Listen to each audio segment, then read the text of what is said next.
오늘 각종 사건, 사고 소식을 정리해보는 포인트 뉴스입니다. 첫 번째 소식입니다. 웹툰 작가 주호민 씨의 아들을 정서적으로 학대한 혐의로 유죄 판결을 받은 특수교사가 항소했습니다. 1심 법원은 대법원 판단과 달리 정서학대의 특성을 이유로 학대 정황을 몰래 녹음한 파일의 증거 능력을 인정했는데요. 해당 교사는 그 부분에 아쉬움을 토로했는데 향후 2심 판단이 주목됩니다. 보도에 서승택 기자입니다. 검은색 옷을 입은 사람들이 손에 국화꽃을 들고 법원 앞에 모여 있습니다. 경기 지역에서 장애 아동을 가르치는 특수교사들입니다. 웹툰 작가 주호민 씨의 아들을 정서적으로 학대한 혐의로 1심에서 벌금 200만 원의 선고유예를 받은 특수교사 A씨가 항소장을 제출하는데 함께 나선 겁니다. 장애 아동의 학부모가 녹음하였다는 점이 고려되어 대법원의 판례와 다르게 예외적으로 불법 녹음이 인정된 것에는 아쉬움이 남습니다. 1심 법원은 몰래 녹음한 파일의 불법성을 인정하면서도 소수장애 학생에 대한 특수성을 고려했다고 밝혔습니다. 폐쇄회로 TV가 설치되지 않은 소수의 장애 학생만 수업을 듣고 있었으므로 녹취 이외엔 방법이 없었다고 판단한 겁니다. 앞서 대법원은 다른 사건에서 자녀 가방에 몰래 넣어둔 녹음기로 녹음한 대화는 범죄 입증 증거로 쓸 수 없다고 판결했습니다. 해당 교사가 1심 판결에 대해 불복 의사를 나타내면서 항소심에서도 몰래 녹음에 대한 증거 능력 인정 여부가 다시 쟁점으로 떠오를 것으로 보입니다. 법조계 반응도 갈립니다.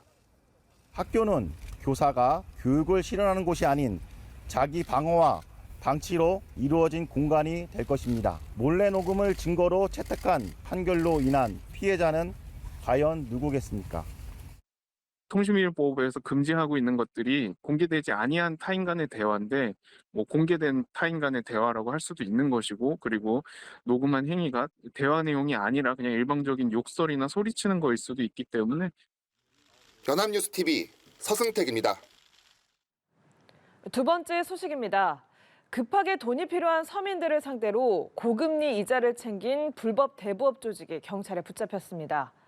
이들은 최대 27,000%라는 살인적인 연이자율을 적용해 서민들의 돈을 뜯었습니다. 김영민 기자가 취재했습니다.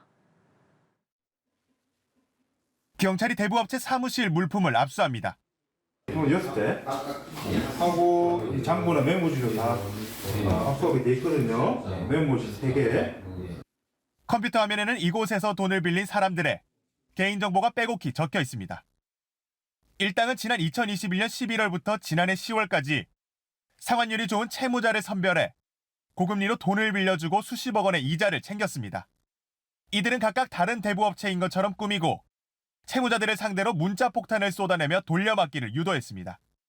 내려왔었어요. 제가 거의 월화수목금토 이렇게 상환하는 게 하루에 10건 이상이 됐었어요. 그래서 제가 못할 것 같으면 그 상환한 업체에서 다른 업체 소개시켜주겠다.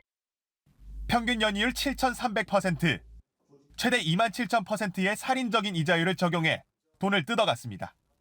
대출 기간도 길게는 7주, 짧게는 이틀 정도였습니다. 급전이 필요한 서민들을 노린 겁니다. 제가 필요한 금액은 1,000이었는데 이제 300, 500 이런 업체에서 다른 업체를 또 소개를 시켜주는 거예요. 그렇게 해서 빌리게 됐고. 이런 방식으로 피해를 본 사람은 약 600명, 총 금액만 320억 원이 넘습니다.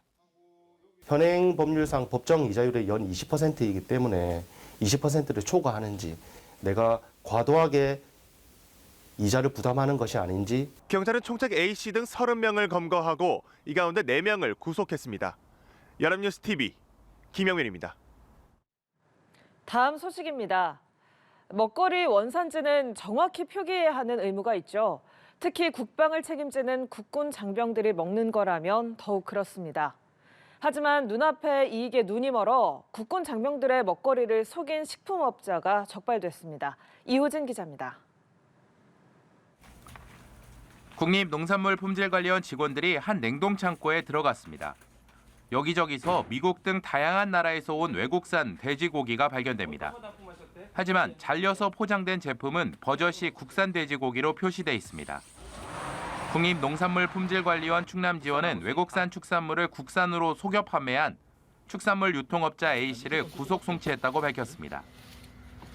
A씨는 외국산 돼지갈비 등을 국산으로 원산지를 거짓 표시해 군남용 제조업체 등에 판매한 혐의를 받고 있습니다. A씨로부터 국산으로 알고 납품받은 업체들은 그대로 한돈 양념갈비 등으로 가공해 군부대로 납품했습니다. A씨는 2021년 9월부터 지난해 12월까지 돼지갈비 377톤과 정육 59.6톤 등을 속여 유통했고 이 물량이 그대로 군부대로 들어간 것으로 조사됐습니다. 50만 국군 장병이 4끼 이상 먹을 수 있는 양입니다. 국산과 외국산 돼지고기를 눈으로 구별하기는 어렵습니다. 특히 이렇게 원산지 키트를 사용하지 않는 이상 이렇게 양념돼 소포장된 제품은 원산지를 확인할 수 없습니다. 농관원이 A씨가 납품한 돼지고기를 분석한 결과 전부 외국산으로 확인됐습니다.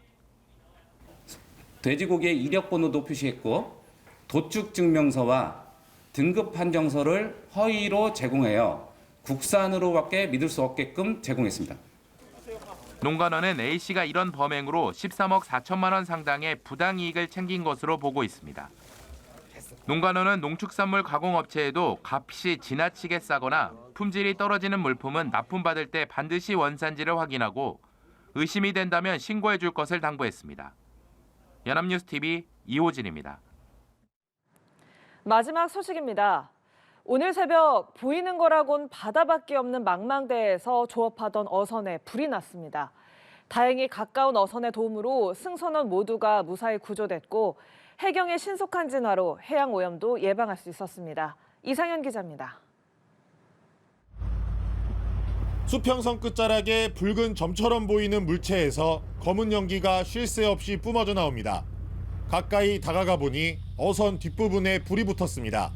안에 사람이 없는 걸 확인한 해경은 장대비 같은 소화포를 뿌리며 진화 작업을 벌입니다. 독도 동쪽 111km 해상에서 조업 중이던 45톤급 어선에 불이 붙은 건 화요일 오전 3시 55분쯤.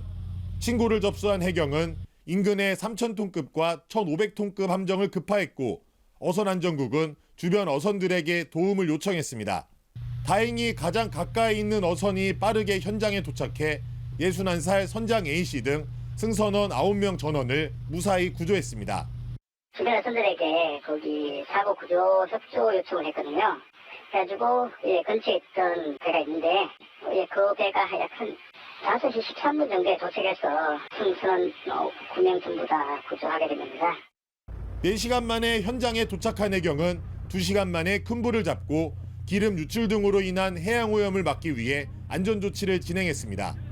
오전 10시께 화재는 완전히 진화됐고 화재로 인한 선미 부분이 반쯤 침수된 상태로 예인 작업 중에 있습니다. 기관실에서 연기가 시작됐다는 진술을 확보한 해경은 승선원이 모두 입항하면 정확한 사고 경위를 조사할 방침입니다. 연합뉴스 TV 이상현입니다.